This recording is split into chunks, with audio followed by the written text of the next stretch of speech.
वालेकुम वरहमतुल्लाहि वबरकातुहू। मंच पर बैठे हुए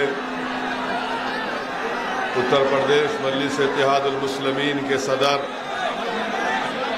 मोहतरम जनाब शौकत अली साहब, मजलिस इत्तेहादुल मुस्लिमीन के प्रत्याशी वो मौजूदा विधायक मेरे भाई जनाब शालम साहब उर्फ गुड्डू जमाली साहब और मंच पर बैठे हुए तमाम सियासी नेता, मेरे जमात के रुफ़क़ा, मोअज़्ज़िज़ हाज़रीन इकराम, मेरे गयूर नौजवान साथियों, आप तमाम का बेहद शुक्रिया कि आपने अपना कीमती वक्त निकालकर आज के इस मीटिंग में शिरकत की और यकीनन इतनी बड़ी तादाद में, ये जो हजारों की तादाद में इंसानी सरों का समंदर नजर आ रहा है, वो इस बात का पैगाम देता है कि इंशाअल्लाह ताला 7 मार्च के दिन आप तमाम लोग एक होकर मुत्तहिदा तौर पर एक सीसा पिलाई हुई दीवार की तरह आप जालिमों को शिकस्त देंगे, फिरका परस्तों को शिकस्त देंगे और इंशाअल्लाह यहाँ से आप गुड्डू जमाली साहब को दोबारा मुबारकपुर से अपना विधायक बनाएंगे। मेरे अजीज दोस्तों और बुजुर्गों, हमारे खमर कमाल साहब आजमगढ़ सदर के मजलिस के प्रत्याशी हैं, अब्दुल्ला साहब गोपालपुर से मजलिस के प्रत्याशी हैं, अब्दुल रहमान निजामाबाद से मजलिस के प्रत्याशी हैं, जावेद आलम दीदारगंज से हैं, पंकज मौर्य सगरी से हैं और महेंद्र प्रताप सोंकर साहब जो जन अधिकार पार्टी बाबू सिंह कुशवाहा साहब की है, वो मोहम्मदाबाद से प्रत्याशी है, उनका निशान गैस का सिलेंडर है। हमारे जिला सदर नदीम साहब, विधानसभा सदर शालम साहब, यूथ सेक्रेटरी अयाज अहमद साहब।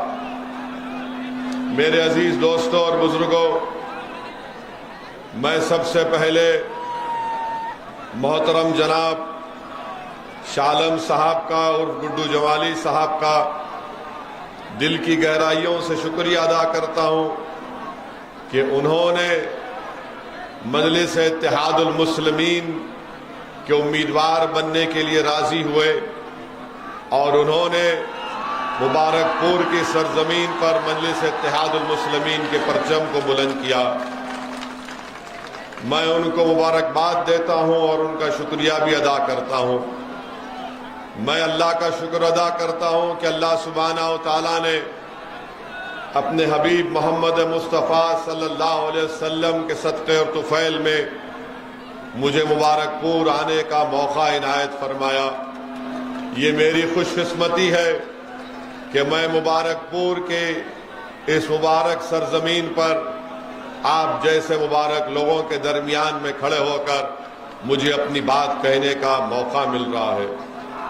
मेरे अजीज दोस्तों और बुजुर्गों, मेरी इज्जतदार माँ और बहनों, मैं आपको ये बताने आया हूं कि गुड्डू जमाली साहब को जो टिकट काटा गया, वो सिर्फ उनका नहीं काटा गया बल्कि मुबारकपुर की जनता को धोखा दिया गया था। अब ये मुबारकपुर की आवाम और जनता को इस नाइंसाफी के खिलाफ, इस बेइज्जती के खिलाफ और आपके हक को लेने के लिए 7 मार्च के दिन आप तमाम को मुत्तहिदा तौर पर अपने वोट का इस्तेमाल पतंग के निशान पर करना पड़ेगा। मेरे अजीज दोस्तों और बुजुर्गों, आप जानते हैं कि भारत हमारा वतन अजीज है और उत्तर प्रदेश की सियासत है, इसकी एक तल हकीकत यह है कि जब तक आपके पास आपका नेता नहीं होगा, आपकी आवाज को नहीं सुना जाएगा। अगर आज आप मुबारकपुर से और आजमगढ़ से उत्तर प्रदेश में जो आखिरी मरहले के चुनाव होने जा रहे, यहां पर आप मजलिस के उम्मीदवारों को कामयाब करेंगे तो ये कामयाबी आपकी होगी, क्योंकि आपकी सफों से एक नेता निकलेगा। कोई मुझसे सवाल कर सकता है कि मुबारकपुर को ओवैसी तुम आ रहे हो और गुड्डू जमाली के लिए वोट की बात कर रहे हो, क्या गुड्डू जमाली 2 मर्तबा के विधायक नहीं है? हाँ, गुड्डू जमाली 2 मर्तबा के विधायक है, मगर उस 2 मर्तबा में और अब तीसरी मर्तबा की कामयाबी जो होगी उसमें जमीन आसमान का फर्क होगा। क्या फर्क होगा बताओ? क्या फर्क होगा? फर्क ये होगा कि 2 मर्तबा गुड्डू जमाली को जिस पार्टी से वो वाबस्ता थे उनको रोका जाता था। आज जब गुड्डू जमाली आपकी दुआओं से, आपके आशीर्वाद से, वोट से कामयाब होगा तो वो आपका नेता होगा, गरीबों का नेता होगा। ये फर्क है। ये आपका लीडर होगा और आपके दरमियान में खड़े होकर मैं जनाब गुड्डू जमाली साहब को कह रहा हूं कि जब अल्लाह और मुबारकपुर की जनता आपको अपने दुआओं से, मोहब्बत और वोट से कामयाब करेगी तो गुड्डू जमाली साहब जब आप उत्तर प्रदेश की विधानसभा में जाएंगे तो आप उस विधानसभा में मुबारकपुर, उत्तर प्रदेश के गरीब, मजलूम, अति पिछड़ा, जिसको दबाया गया, कुचला गया, उनकी आवाज को आपको बुलंद करना पड़ेगा। उत्तर प्रदेश की विधानसभा को मजलूमों और कमजोरों की आवाज उठाना पड़ेगा और मुझे यकीन है कि इंशाअल्लाह ताला गुड्डू जमाली मुबारकपुर की आवाम को शर्मिंदा नहीं करेंगे, बल्कि आपकी आवाज को उठाएंगे। तो अब आपको मालूम हो गया कि अब आप गुड्डू जमाली को जब वोट डालेंगे तो अपने नेता के लिए वोट डालेंगे। कल तक गुड्डू जमाली आपके पास आते थे तो किसी और नेता के बारे में आप उनको एक सत्ता देते थे। आज ये आपकी लड़ाई है, गुड्डू जमाली की लड़ाई नहीं है, ये आपको नेता बनने की लड़ाई है। मेरे अजीज दोस्तों और बुजुर्गों, ये मुबारकपुर की मुबारक सरजमीन जहां पर जामिअतुल अशरफिया है, जो 120 साल पहले उसको कायम किया गया, जहां पर तौहीद की शमा को रोशन किया गया और उस तौहीद की शमा की रोशनी ना सिर्फ इस मुल्क में, ना सिर्फ बर्रे सगीर में, बल्कि दुनिया के कोने कोने में मिसबाही पहुंचकर तौहीद की शमा को जला रहे हैं। मेरी खुशकिस्मती है कि मुबारकपुर में जामिया अरेबिया अहयाल उलूम, मदरसा अरेबिया दारुल तालीम और मदरसा बाबुल इल्म भी है। मैं इन तमाम मुदर्रिस को सलाम करता हूं, इनके तमाम जिम्मेदारों को सलाम करता हूं। इनके बुजुर्गों को अगर मौका मिलेगा तो मैं बजाते खुद जाकर उनके हाथ को चूमूंगा और उनके हाथ को लेकर अपने सर पर रखूंगा, और अगर वो इजाजत दे तो मैं इन उलमाओं की जूतियों को अपने सर पर उठाकर रखूंगा कि वो जो खिदमत अंजाम दे रहे हो उसको बयान करना भी अल्फाज का नाकाफी हो जाएंगे। मैं सिर्फ दुआ करता हूं कि अल्लाह हमारे उलमाओं को, हमारे मुहद्दिसीन को, मुफ्तियों को अल्लाह सलामत रखे, अल्लाह उनके इल्म से और फैज जारी कराए। मेरे अजीज दोस्तों और बुजुर्गों, जो अहम बात आपके सामने मैं करना चाह रहा था कि इत्तेहाद, मुत्तहिद रहिए, अगर गुड्डू जमाली को या मजलिस के प्रत्याशियों को कामयाब करना है तो आप तमाम को मुत्तहिद होना पड़ेगा, इत्तेहाद को मजबूत करना पड़ेगा। और याद रखिए हमारी इस बात को कि इत्तेहाद जिंदगी है, इत्तेहाद जिंदगी है और इंतशार मौत है। तो इत्तेहाद जिंदगी देता है और इंतशार मौत देता है। मैं आपको ये बताने भी आया हूं कि असदुद्दीन ओवैसी सरजमीन दखन से जरूर आ रहा है, मगर मैं कोई आला परिवार या आला खानदान या कोई नवाब खानदान से निकल कर नहीं आया हूं। मेरे बुजुर्ग वकालत करते थे, आम आदमी थे, मेहनत और जुस्तजू की, कुर्बानियां दी, जेल की सोबतें बर्दाश्त की, जालिम हुकूमतों के जुल्म को बर्दाश्त किया, मुकाबला किया। हमने पुलिस के जुल्म का शिकार हुए। आज असदुद्दीन ओवैसी जो तुम्हारे दरमियान में मुबारकपुर में खड़े होकर मैं अपनी बात को रख रहा हूं। मेरा सियासी सफर आसान नहीं था, मुझे भी जेल जाना पड़ा।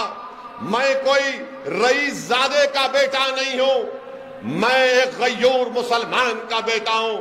जिसने मुझे ये सिखाया कि हालात का समझौता नहीं करना, जिसने मुझे सिखाया कि सच्चाई को बयान करना, चाहे वो नमरूद का दरबार हो, चाहे फिरौन का दरबार हो, चाहे वक्त का हुक्मरान यजीद हो, मगर बात अपनी सच्चाई से करना। ये आज जो तुम्हारे सामने दीवाना खड़े होकर बोल रहा है, एक नहीं 4-5 मर्तबा मुझे जेल को जाने का मौका मिला और हम 5 मर्तबा हजरत पुलिस के दामाद बनकर जेल में थे। और हजरत पुलिस ने हमको 22 सितंबर 1999 को पुलिस ने हमारी विधानसभा में हमको मारा, पीटा, रोड पर गिराकर हमको मारा। हमारे सर पर 18 टाके लगे, हमारी पीठ और पैर खून से लहूलुहान हो गई। आज हमारा सफर आसान नहीं था।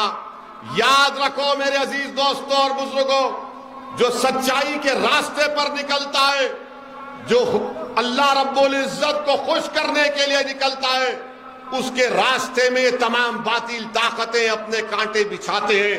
मगर जिसका अज़म और हौसला और नीयत में इखलास होगा, परवरदिगार उनको कामयाब और कामरान करता है।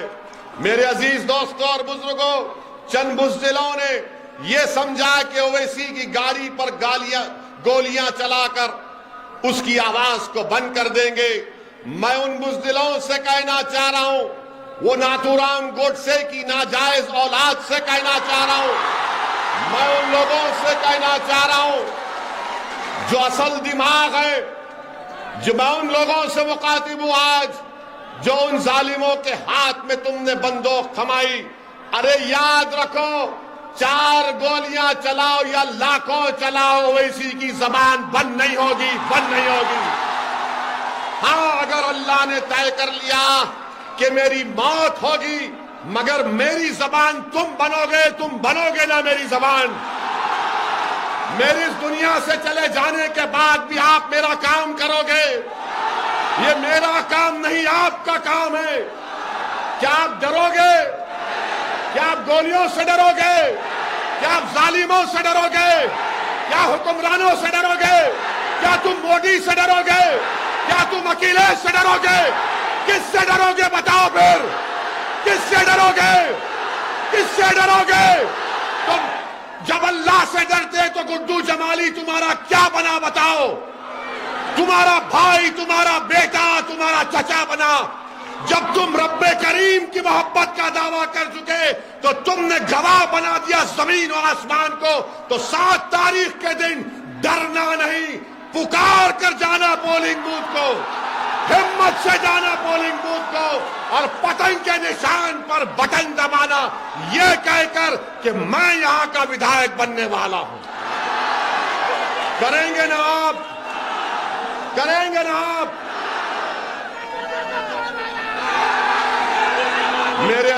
दोस्तों और बुजुर्गों,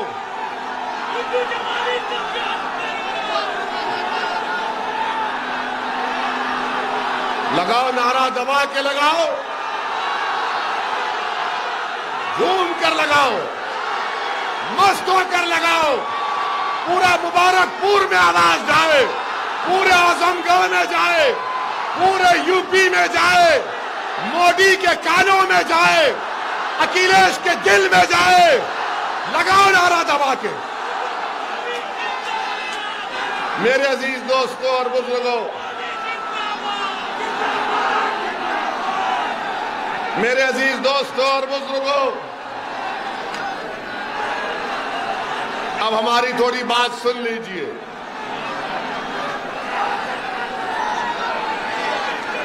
मेरे अजीज दोस्तों और बुजुर्गों, हम आपको बता रहे थे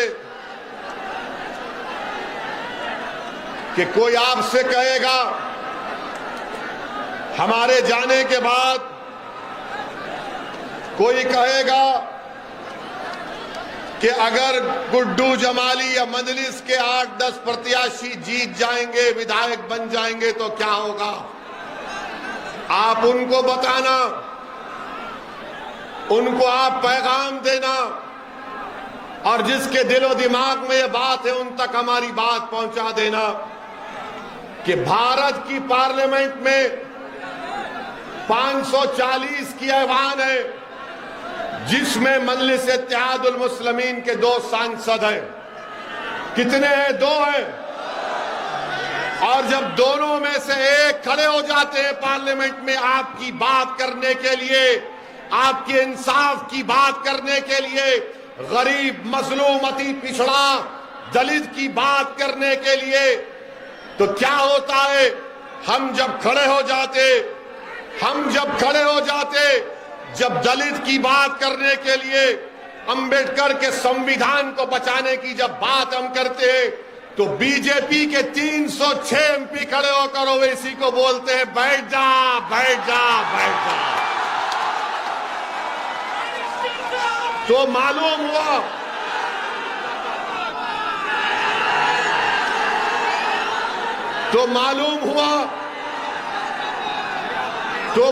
हुआ कि ओवैसी, असदुद्दीन ओवैसी सिर्फ अल्पसंख्यक समाज मुसलमान की बात नहीं करता। असदुद्दीन ओवैसी सिर्फ दलितों की या अति पिछड़ा आदिवासियों की बात नहीं करता। असदुद्दीन ओवैसी जो कमजोर है उसको ताकतवर बनाने की बात करता था और करता रहेगा। हमने कभी भी मजहब के नाम पर भेदभाव नहीं किया। मेरी कोई एक ऐसी तकरीर दिखा दो जहां पर मैंने किसी समाज या किसी मजहब के बारे में कहा मेरी लड़ाई संविधान बचाने की है। अगर जुल्म हमारे हिंदू भाई पर होगा तो मैं मुबारकपुर के हिंदू भाइयों से कहना चाह रहा हूं कि जिस तरह जो वैसी यहां खड़े होकर कह रहा है तुम पुकारो, मैं दौड़ता हुआ तुम्हारे साथ खड़ा हो जाऊंगा तुम्हारी लड़ाई लड़ने के लिए।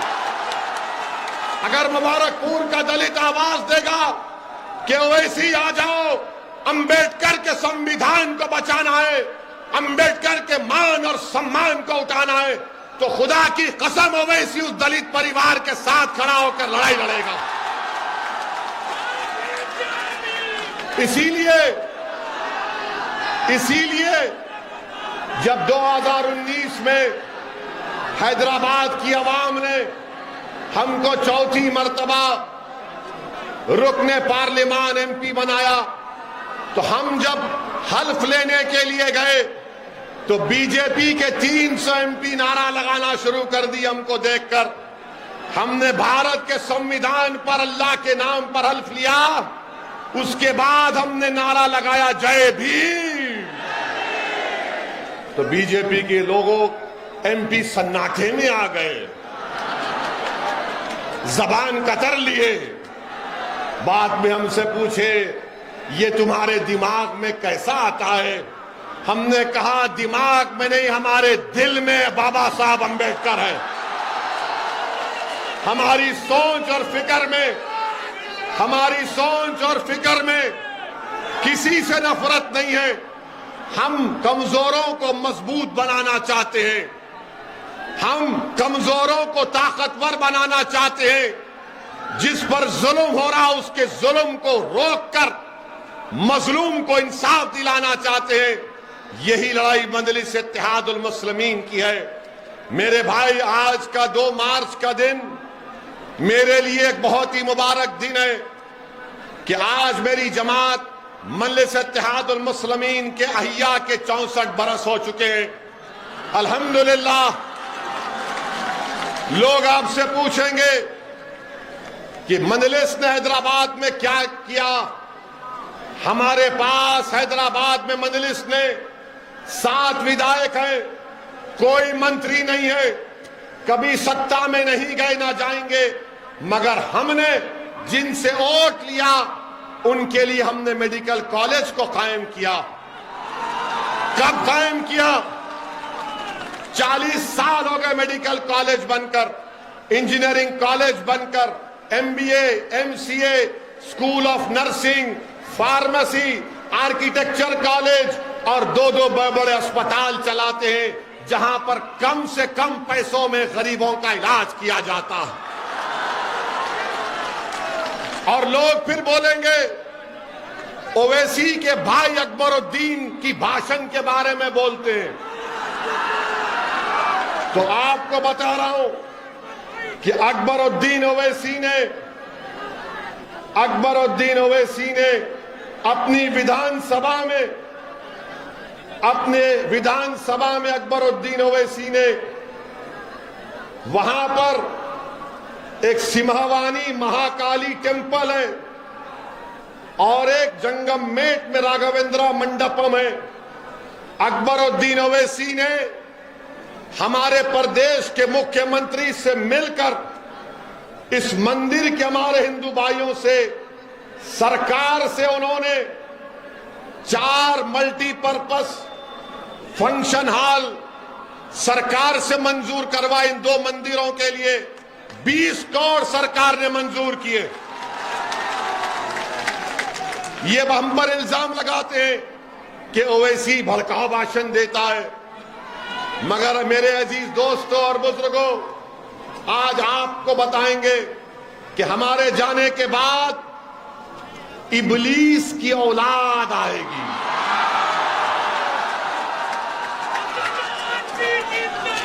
अबू जहल अबू लहब की नाजायज औलाद आएगी। यजीद के मुर्दार दिल रखने वाले भी आएंगे और आकर बोलेंगे बीजेपी है, भाजपा है, उसको क्या करेंगे। तो आप क्या जवाब देंगे उन लोगों को जब वो लोग भाजपा कहेंगे?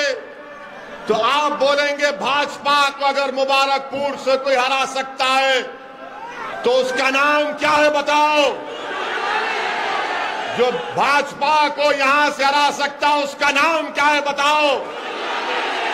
आवाज में और ताकत आनी चाहिए, वहां से भी आनी चाहिए, वहां से भी आनी चाहिए।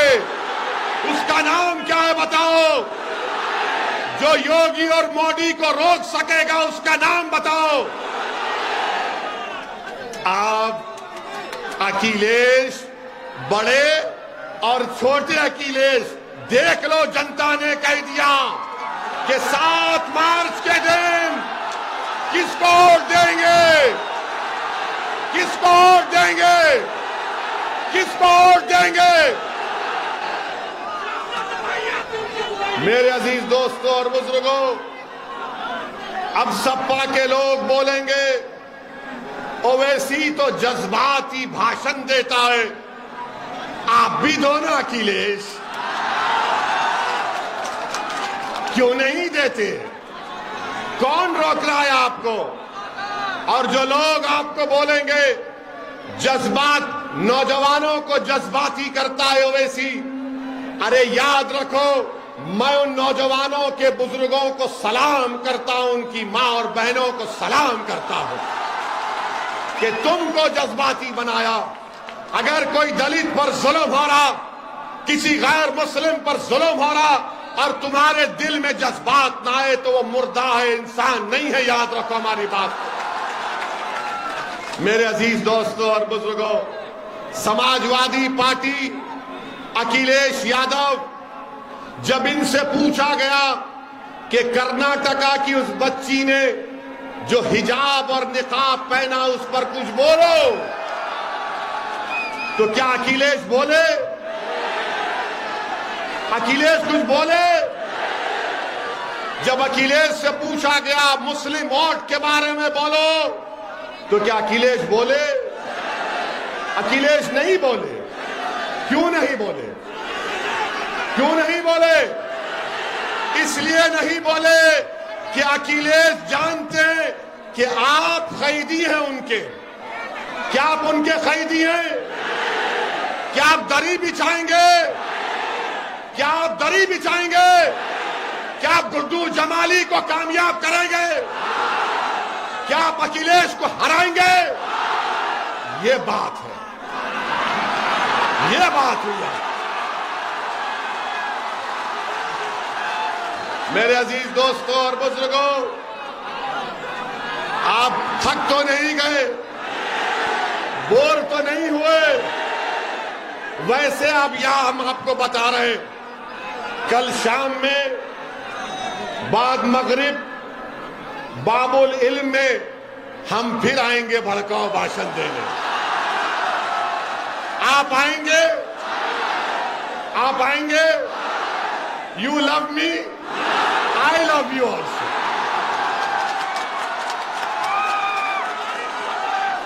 इसको बोलते दो तरफा मोहब्बत, इसको बोलते दो तरफा मोहब्बत। अखिलेश को खाली एक तरफा मोहब्बत मत करो, अपना भाई है उसका साथ दो, गुड्डू जमाली को कामयाब करो। ये लड़ाई हमारी है, ये लड़ाई में आपको गुड्डू जमाली को कामयाब करना है। समाजवादी आपकी आवाज ना कभी थी ना है। और सुन लो सपा वालों, सुन लो सपा वालों, ओवैसी जब तक जिंदा रहेगा तुम्हारी नींदों को हराम करके रख दूंगा इंशाअल्लाह। अब तुम मोदी योगी को डराकर हमारा वोट नहीं हासिल कर सकते। अब हम नेता बनाएंगे, बनाएंगे ना नेता, हम नेता बनाएंगे, मुबारकपुर को बेहतरीन बनाएंगे। और अगर कोई इब्लीस आकर बोलता है, भाजपा का नाम लेता है, डराता है, तो क्या आप डरेंगे? और जब थोड़ा डर होगा तो उस कर्नाटका की बच्ची ने क्या नारा लगाया था जब बलवाइयों ने घेर लिया था उसको? क्या नारा लगाया था उस बच्ची ने? क्या नारा लगाया था उस बच्ची ने? क्या नारा लगाया था उस बच्ची ने? तो सुन लो भाजपाइयों, हम जब तक जिंदा रहेंगे दाढ़ी और टोपी पहनेंगे। हमारी बेटियां अगर चाहेंगी तो हिजाब और निकाब करेंगी। तो लगाओ जोरदार नारा, गुड्डू जमाली, गुड्डू जमाली। 7 तारीख को पतंग के निशान पर बटन दबाएंगे, 7 तारीख को पतंग के निशान पर बटन दबाएंगे, 7 तारीख को पतंग के निशान पर बटन दबाएंगे।